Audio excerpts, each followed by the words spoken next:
Assalomu alaykum, hurmatli kuzatuvchilar. Mana bugun Baliqchi tumaniga olib kelgan ishlarimiz o'sha 38 kvadrat Alubes firmasiga tegishli alyumin oq panorama uslubida qilingan ishlarimiz 06 xom oyna bo'ldi.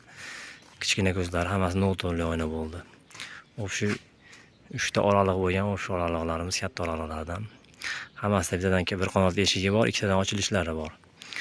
Kvadrat 450 mingdan chiqdi. Xudo xolasa 25 lik patagonilari bilan. Bu tomonda xonamizda bitta eshik, bu xonamizda bitta eshik bor, bu qanotli chekada. Keyin hamma xonasida ikkitadan ochilishlari bo'ldi. Eshiklari bir qanot bo'lgan. Opilishlari yerda ko'rib qo'yasizlar, xudo xolasa.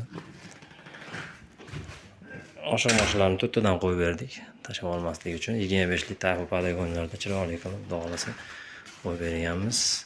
Alvet ruchkalarda semiz katta gabarit chiroyli ruchkalar. Ispaniyada ham mana zaglobkalarda urganmiz. Mehnatimizga arzimasa ham like bosib qo'yasizlar. Xudo xolasa bu ishlarimiz kvadrat 450 mingdan chiqdi. 16,5 millionga olib kelib o'rnatib berdik. Kimga shunaqa xizmatlar kerak bo'lsa, aloqaga chiqarasizlar. Nomerlarimiz 99 909 95 91. Oddiy bo'ylab xizmat ko'rsatamiz, xudo xolasa. Sifatli, ishonchli, tezkor. Hammalarga rahmat. Sog' bo'linglar.